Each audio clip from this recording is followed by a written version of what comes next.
2025 کی ویلیڈیشن تھی، جس میں ہم نے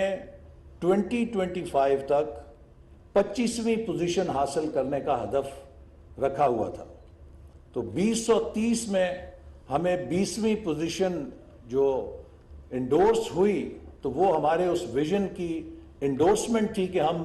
ٹریک کے اوپر چل رہے تھے اس ویژن کو حاصل کرنے کے لیے۔ لیکن بدقسمتی سے 2018 میں سونامی کا ہم نے شکار ہو گئے، اور اس کے بعد جو پاکستان کا پالیسی کا ڈائریکشن تھی اس کو پھر تبدیل کر دیا گیا۔ سیاسی تبدیلی آ سکتی ہے اور ہو بھی سکتی ہے، لیکن کیا سیاسی تبدیلی کا یہ مقصد ہونا چاہیے کہ وہ سارا سفر جو ملک اور قوم کے مفاد میں ہے اسے بھی ترک کر دیا جائے، چونکہ وہ پچھلی حکومت نے شروع کیا تھا؟ اور اس کی ایک مثال، چھوٹی سی مثال، YDF کا یہ پروگرام بھی ہے کہ جو نوجوانوں کے لیے ان کی تربیت کے لیے شروع کیا گیا تھا، اسے بھی بند کر دیا گیا، چونکہ یہ بھی پچھلی حکومت نے شروع کیا تھا۔ اور اسی طرح جو بڑے بڑے اور منصوبے، چاہے وہ CPEC تھا، چاہے وہ اور ہمارے اکنامک ڈائریکشنز یا پالیسیز تھیں، ہر چیز کو نہ صرف بند کیا گیا بلکہ بدترین تنقید کا نشانہ بنایا گیا، اور ان کے اوپر بے بنیاد الزامات لگائے گئے، جس سے انویسٹر کانفیڈنس بری طرح شیٹر ہو گیا، اور پاکستان جو اوپر کی طرف جا رہا تھا، ایک ہی سال میں اس کی معیشت کووڈ سے پہلے ہی 6% گروتھ سے 1.7% پہ آ گری۔ اور پھر وہ ساری محنت جو ہم نے ویژن 2025 کی تھی، دیکھتے ہی دیکھتے ہمارے آنکھوں کے سامنے اس پر پانی پھر گیا، اور آج 2022 میں ہم کھڑے ہیں، اور وہی پاکستان جس کے لیے 2017 اور 18 میں میرے دفتر میں امریکہ کے ایمبیسڈر، برطانیہ کے ہائی کمشنر، یورپین یونینز کے ایمبیسڈرز،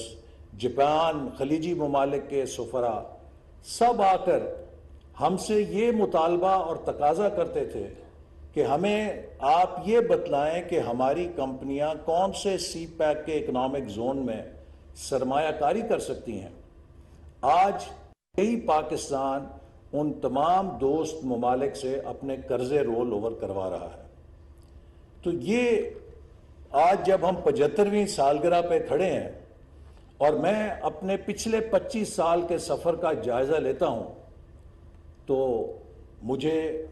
نہایت ہی مایوسی ہوتی ہے کہ اگر ہم نے 4 قدم آگے اٹھائے تو 6 قدم ہم پیچھے کی طرف بھی چلے گئے، اور اس کی بنیادی وجہ وہ سیاسی عدم استحکام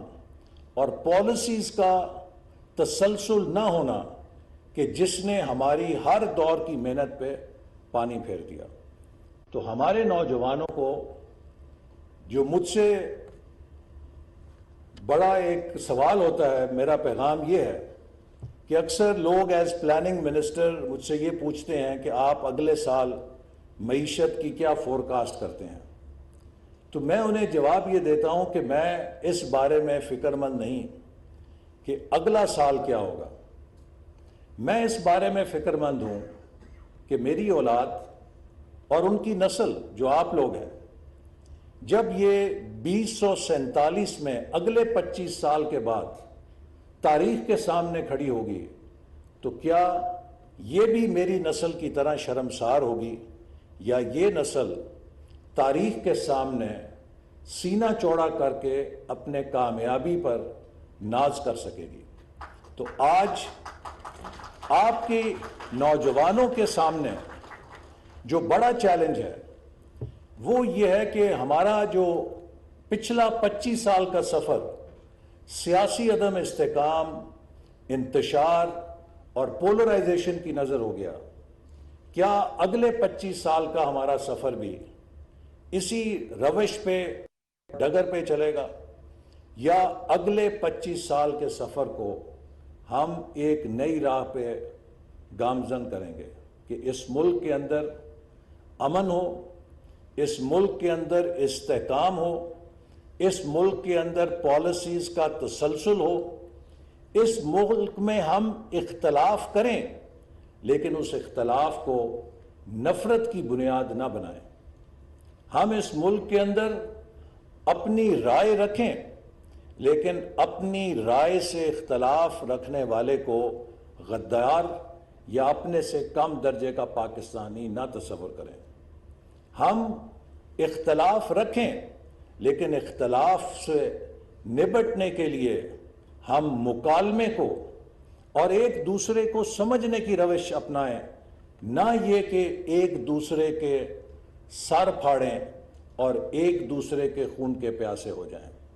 چونکہ کوئی بھی ملک اگر اس نے ترقی کرنی ہے تو اسے سب سے زیادہ اتحاد، یگانگت اور ہارمنی کی ضرورت ہوتی ہے۔ اس کائنات میں بھی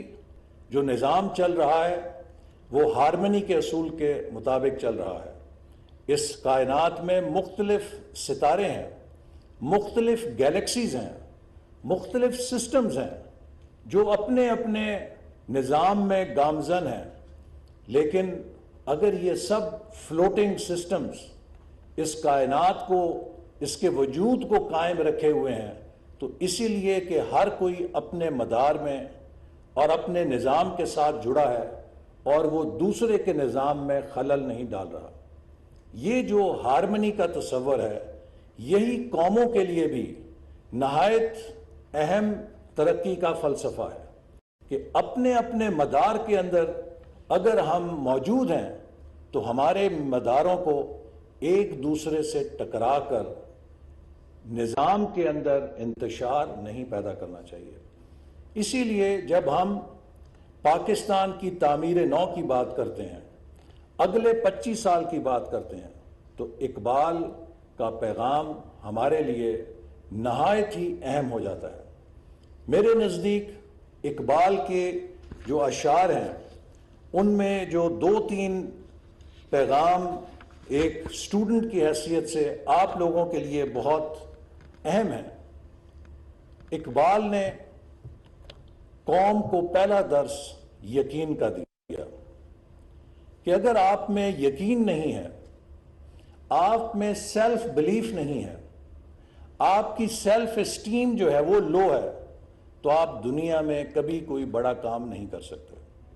اور یہی وجہ ہے کہ اقبال نے کہا کہ خدائے لم یزل کا دست قدرت تو، زباں تو ہے، یقین پیدا کر او غافل کہ مطلوب گما تو ہے۔ اور پھر کبھی اے نوجوان مسلم تدبر بھی کیا تو نے، وہ کیا گردوں تھا تو جس کا